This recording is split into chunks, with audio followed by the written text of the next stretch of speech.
حکومت افواج پاکستان اور عوام چیلنجز کے مد مقابل بنیاد المرصوص کی مانند یکجا کھڑے ہیں۔ فیلڈ مارشل سید عاصم منیر کی زیر صدارت 275ویں کور کمانڈرز کانفرنس مارکہ حق کا یادگار سال مکمل ہونے پر قوم اور مسلح افواج کو مبارکباد، اہم سنگ میل قرار دیا اور فورم سے خطاب میں کہا کہ مارکہ حق قومی اتحاد، اجتماعی عزم اور پاکستان کے خود مختاری کی ہر قیمت پر تحفظ کے غیر متزلزل عہد کی عکاسی کرتا ہے۔ مقبوضہ کشمیر کے عوام کی جد و جہد کے لیے پاکستان کی سفارتی، سیاسی، اخلاقی حمایت کے عزم کا اعادہ۔ فورم نے آپریشن غضب للحق کے ذریعے دہشت گردوں اور معاون انفراسٹرکچر کی مسلسل تباہی کا احاطہ کیا۔ کہا کہ افغان طالبان رجیم کی دہشت گردی کو سپورٹ افغان عوام کے مفادات کے مکمل برعکس ہے۔ یہ رجیم اپنے عوام کے سامنے بے نقاب ہو چکی ہے۔ شرکا نے شہید جوانوں اور معصوم شہریوں کو زبردست خراج عقیدت پیش کیا۔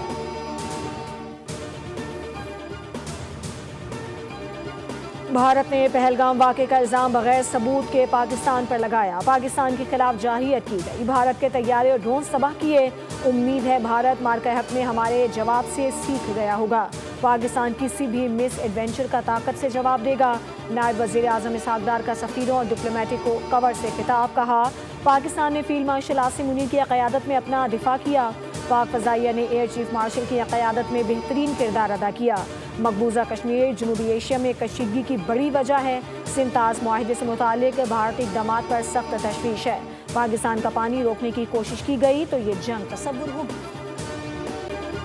آبنائے ہرمز ایران کے کنٹرول میں نہیں، سیز فائر برقرار ہے، لیکن ایران سیز فائر کے خلاف ورزی کر رہا ہے۔ آبنائے ہرمز کا محاصرہ جاری رہے گا۔ ایرانی بندرگاہوں کا گھیراؤ کر رکھا ہے۔ امریکی وزیر جنگ پیٹ ہیگسیت کی نیوز کانفرنس کہا اپنے ڈسٹرائرز کے ذریعے ایران کے معمولی صلاحیت کا بھی خاتمہ کرنے جا رہے ہیں۔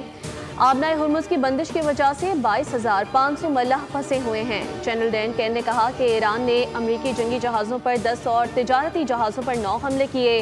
ایران نے 2 تجارتی جہازوں کو قبضے میں لے رکھا ہے۔ ایران کے علاوہ ہمارا کسی اور ملک کے خلاف رکاوٹ کھڑی کرنے کا ارادہ نہیں۔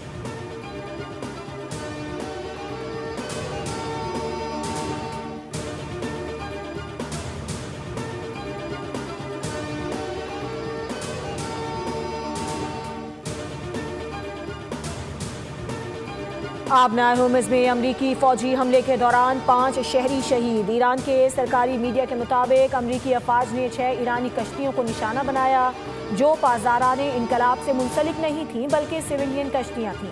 فوجی اہلکار کے مطابق امریکی افواج نے 2 چھوٹی مال بردار کشتیوں پر فائرنگ کی جو عمان کے ساحل غضب سے ایرانی ساحل کی جانب جا رہی تھیں۔ ایرانی وزیر خارجہ عباس عراقچی نے کہا کہ آبنائے ہرمز میں ہونے والے واقعات نے واضح کر دیا ہے کہ سیاسی بحران کا کوئی فوجی حل نہیں۔ پاکستان کی مخلصانہ کاوشوں سے مذاکرات آگے بڑھ رہے ہیں۔ امریکہ کو بدخواہوں کے ہاتھوں دوبارہ دلدل میں گھسیٹے جانے سے محتاط رہنا چاہیے۔ یہی احتیاط متحدہ عرب امارات کو بھی کرنی چاہیے۔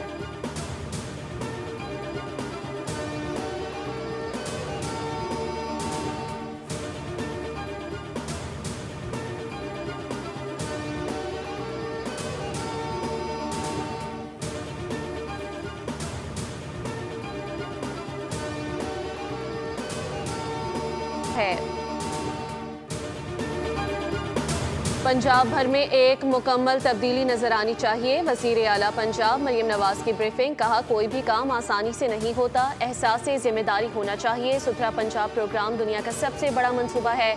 آفس کے اندر سب اچھا لگتا ہے، حقیقت باہر لوگوں میں جا کر پتہ چلنی چاہیے۔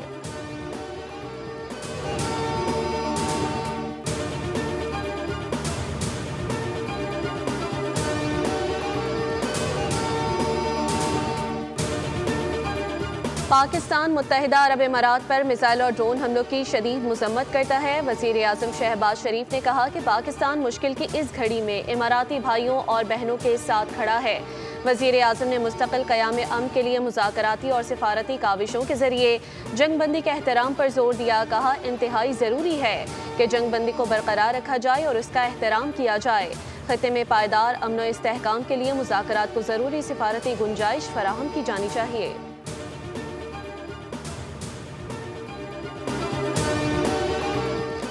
متحدہ عرب امارات میں میزائل اور ڈرون حملے۔ عرب میڈیا رپورٹس کے مطابق حملہ فجیرہ پیٹرولیم انڈسٹریل سائٹ پر کیا گیا جس کے بعد صنعتی علاقے میں آگ لگ گئی۔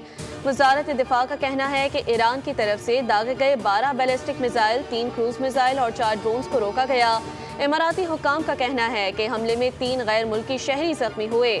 ایران کی جانب سے کوئی باضابطہ تصدیق یا تردید سامنے نہیں آئی۔ UAE کے وزارت تعلیم نے اعلان کیا کہ ملک بھر کے تمام سرکاری اور نجی اسکولوں، نرسریز اور تعلیمی اور انتظامی عملے کے لیے عارضی طور پر ریموٹ لرننگ سسٹم نافذ کیا جا رہا ہے۔ یہ فیصلہ 8 مئی 2026 تک نافذ رہے گا۔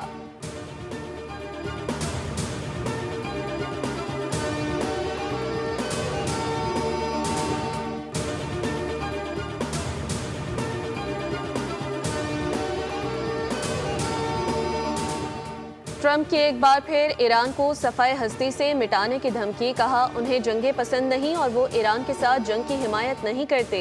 ایران کے پاس اب نہ بحریہ رہی، نہ فضائیہ، نہ ہی مؤثر ریڈار سسٹم موجود ہے۔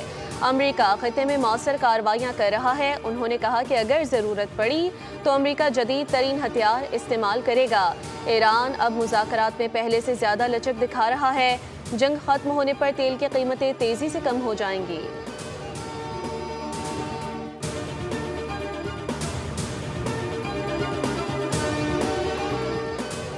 پاکستان نے 2 بار سیز فائر کے لیے اپنا کردار ادا کیا۔ سفارتکاری کوئی ایک واقعہ نہیں بلکہ ایک عمل ہے۔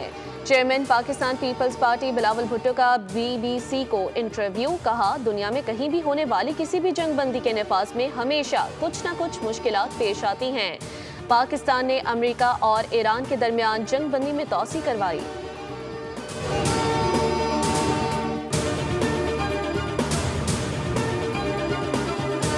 اور فتنہ الخوارج کی بربریت، سیکیورٹی فورسز کا مقابلہ کرنے میں ناکامی کے بعد معصوم شہری اور امن پسند علماء کرام نشانہ بننے لگے۔ چارسدہ کے علاقے میں جید علماء دین شیخ محمد ادریس کو مدرسے جاتے ہوئے شہید کر دیا گیا۔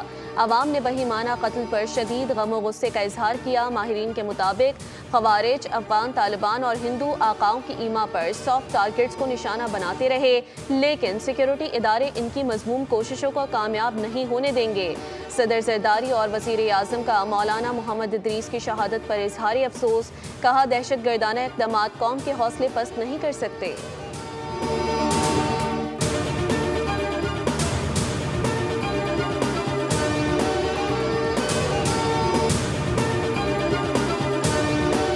مئی 2025 میں بھارت نے پہلگام فالز فلیگ ڈرامہ رچا کر پاکستان پر جارحیت مسلط کی۔ افواج پاکستان نے چند ہی لمحوں میں دشمن کا غرور خاک کر دیا اور تاریخی فتح حاصل کی۔ وزیر اطلاعات پنجاب عظمہ بخاری کا بیان، کہا کہ بھارتی جنگی طیارے گرنے کے چرچے آج بھی عالمی میڈیا کی سرخیوں میں ہوتے ہیں۔ آپریشن بنیاد مرصوص دنیا کی افواج کے لیے اسٹڈی کیس بن چکا ہے۔ جب پاکستان کے دفاع کی بات ہوگی تو ہم سب ایک ہیں، ہم متحد ہیں۔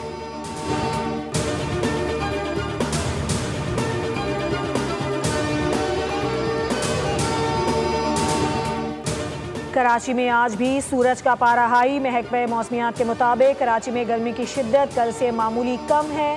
گرد آلود ہوائیں چل رہی ہیں۔ کراچی کا درجہ حرارت زیادہ سے زیادہ 37 ڈگری سینٹی گریڈ ریکارڈ کیا گیا، جبکہ محسوس 42 ڈگری ہوا۔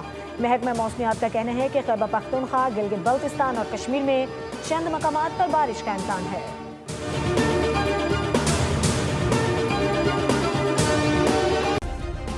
سبسکرائب کریں اور بیل دبائیں تاکہ کوئی خبر رہ نہ جائے۔